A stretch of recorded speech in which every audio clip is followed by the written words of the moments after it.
the studio, and we're going to be talking with Franklin this morning about what's going on in marketing. And I think there's some kind of exciting things going on and some interesting information. So Franklin, welcome. Thank you. Thanks for having me. Bring us up to date.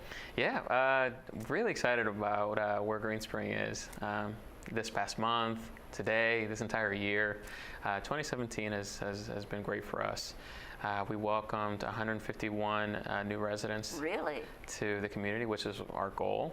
And the last 4 individuals to hit that 151 are coming in by Monday.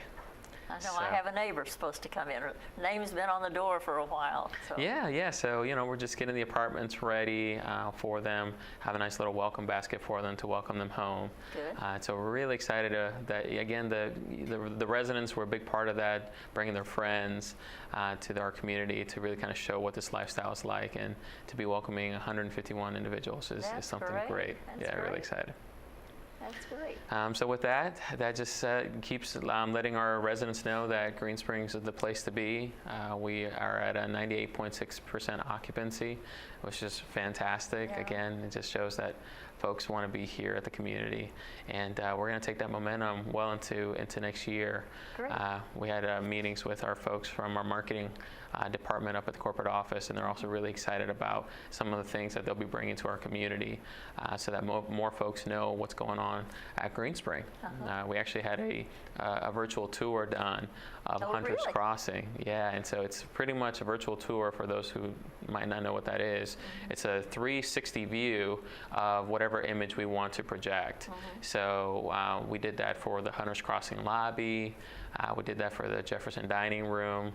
We did it for a few apartments, so that when folks are on the website, say from out of state, they'll be able to kind of see live what goes on and how Green Spring looks. That's great. Yeah, so it's really exciting. Yeah, so. Where would we find it? Just go to the Green Spring website? Yeah, if you type on your browser greenspringcommunity.com, you'll see Green Spring's website, you'll see some of our messaging, you'll see floor plans on there, pricing, and then you'll see a tab for virtual tours. So it's really kind of a one-stop shop to really help folks educate themselves on what Green Spring's all about. Because what we're finding now is that the folks coming in to visit us are very, very well informed and educated on what's going on. Most of the time, they're referencing things that they saw online. And so it's really cool to see that, instead of us kind of starting from the beginning, we're really just kind of filling in the holes that they might not understand, which makes the process really that much smoother. Oh, I can imagine. Yeah, so we're really excited about that. We actually just had an event this past week where we hosted like a holiday celebration for folks who are on our priority waiting list. For those who may not know what that is, those are individuals who have made a commitment to us, a financial deposit to be on our waiting list. And so we really wanted to take a moment to have them come in and get some updates on how the year went, some of the new services and activities that we're doing for the community. And it actually showcased our executive team. Along with our resident council, which was really nice. And so we had about 100 people come to that event.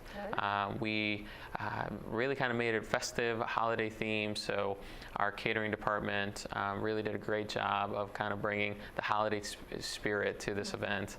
And a lot of folks really enjoyed that event, especially because we had a chance to showcase our new custom 2-bedroom, 2-bath apartment. And so this past year, David gave me the task of, identifying 6 apartments and making them into 3. Because some of the feedback that we've received from our folks on our waiting list is, we'd like to see maybe more of an open floor plan. And combining 2 apartments was going to be the way we were going to do that. And that's going well. Really, really well. We actually reserved the 3 apartments that we were working on well before they were even constructed. Really? And so I'm really excited because the first one that we were able to complete, the residents who took that apartment are taking keys today. Oh, wonderful. And so I'm really excited. They'll be coming this afternoon. Wonderful couple. We showcased their apartment at this event, and I have to say, I made a list of about 20 priority list members who are ready for the call once we have the next series of custom 2-bedroom, 2-baths available. How many more are you planning? Well, the hope is that we can get maybe 2 or 3 more, if not more, done next year. Because I mean, this apartment that we got together was really well received, really open, and it's really consistent to what the other communities that they're looking at are. And so we, again, trying to make sure we stay competitive. I think it's really the direction we want to go. Right. Sounds wonderful. Where are these? So right now, the 3 that we identified are all in Hunter's Crossing. One is in Crestwood Court, the other one is in Maple Creek, and the third one is in Oak Hill. Now, this is all subject to availability. So, you know, next year, if we identify them, hopefully there's some in Village Square, another one in Town Center. Depending on where depending on where they are. Yeah, so we're really excited. Again, it was really well received, and we got a chance to kind of throw in some modernization items that we wanted to see how it would be received, and they were very well received. So we're going to sit down and talk about what can we continue doing to keep these apartments very desirable. So it went really, really well. That's great. That's great.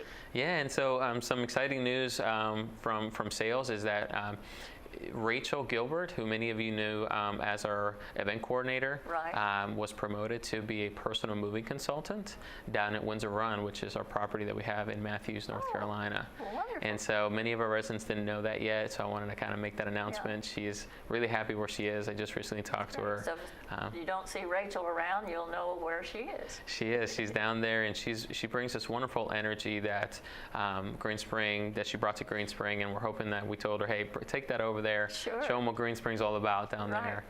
So we're really excited for her. But that gave us an opportunity to hire someone new. And we're excited to also announce that Arzo Hyder, which she will be with us the next time we're here, was brought over from Continuing Care. She was their moving coordinator. And she's now our newest sales associate, and she just had her first week. So we're really excited to get her trained, educated on the independent living side, and she's really excited to be with us. Right. So now they have to hire someone new over there. That's right. That's right. It's this cycle sometimes, but we're really excited to have her. She brings this wonderful piece to us, which is the continuing care side. It goes back to the conversation you and I were just having about folks being very well educated, and that's in the whole continuum. So we're no longer just talking about independent living. Folks want to see continuing care. They want to see rehabilitation. The reason we come in here. Exactly. So to have her, who has that wealth of knowledge, is really kind of great for us as well to get very well educated on that from that standpoint. Good. So we're happy. Yeah. Good. So what else? So, I mean, we're really excited for 2018. We are planning, as part of our marketing strategy, bringing a lot of folks in the first few months of the year. So as to before, you know, many of you are used to us having a big kind of spring home expo in April. We're deciding that, yes, are we going to keep that? Absolutely. But why can't we have folks coming in January, February, and March? And so we have a lot of folks, new folks coming in January, February, so that folks can really start learning more about Green Spring, so that by maybe October, we can see those individuals who came in starting to move in. So a great strategy. I think it's going to work really well. We're trying out different events too. We're kind of going back and forth about potentially having a Black Friday event. It's kind of a really big thing that's going out, you know, out in the community. You know, you have your retail spaces that want to have a big day where folks think that, you know, they come in to get a discount and kind of like that adrenaline rush to kind of come in on one day. We're thinking of kind of picking up on that concept and maybe having an event where folks can come in Black Friday, come see what's going on at Green Spring.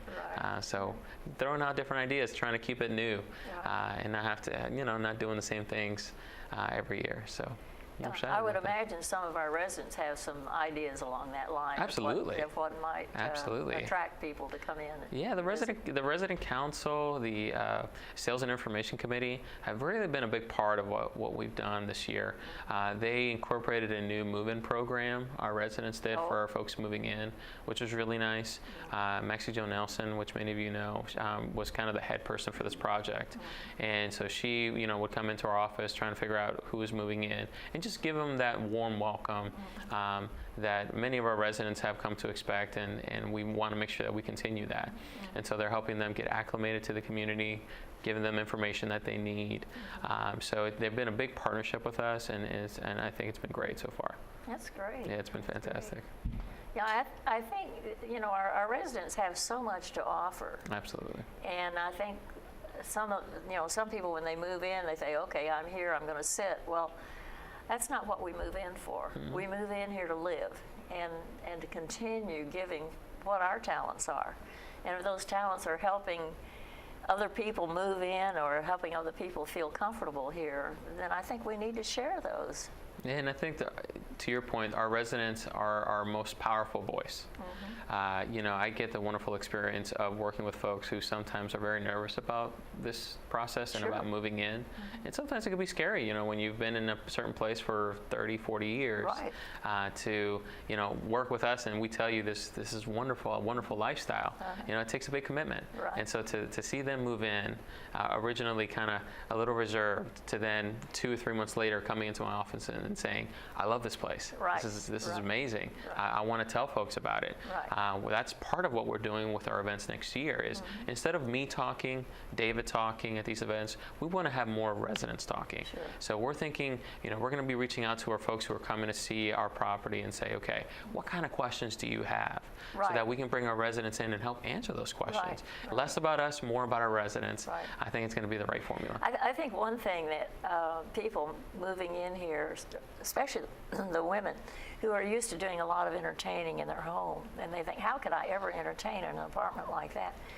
And they don't realize you don't entertain in your apartment. You've got this whole building to entertain in. That's exactly right. And so I think, that's one place that I have, as I have helped with some of these new residents, tried to help them see that don't worry about the smallness of your apartment, because you've got all of these rooms to entertain in. You have the dining room, you have catering, you have all of these things to do it. And some of our folks that are come in through our door think that this is something that they have to do on their own, Right. which is not even the case. No, I mean, no, there's so never. much support, not only from our residents, who are probably the biggest supporters, but from the staff as well. Sure. Social work is involved to make sure that they have what they need. Right. Even us as a sales office, the relationship doesn't end once you've taken keys Right. to your apartment. Right. We love to see residents who come through our door say hi, just kind of see how they're doing. If there's anything that they need, we want to make sure that we're there for them as well, so Sure. that they know that you've got an entire community of over 2,000 people. Right. who are here to help you do as much or as little as you want to do. Even stop someone in the hallway and say, how do I get to the general services, or where do I find the schedule? The other day some woman asked me, where do I find a schedule of what's going on? And these are the kinds of things that we as residents need to be aware of and be able to help with. That's right. And, it starts with our residents. To see how invested our residents are in this community really does empower us as staff to do the same. The messaging that we as leadership give to our folks who work here is, it doesn't matter how busy you could be in a day, it doesn't matter how late you could be to an appointment. If a resident needs help, if a resident wants to talk to you, they come first. I've been late to some appointments sometimes, or to a meeting, and as soon as I mentioned I was talking to so-and-so who needed direction here, the conversation's over. Right. And the resident comes first. Right. And so I love being in a community that focuses more on the residents, Right. Because it really does allow me to care about each and every individual that comes through our door, which is very important. That's wonderful. That's wonderful. So we're doing well on our occupancy. Yeah, we're doing really well. We're down to 6 apartments.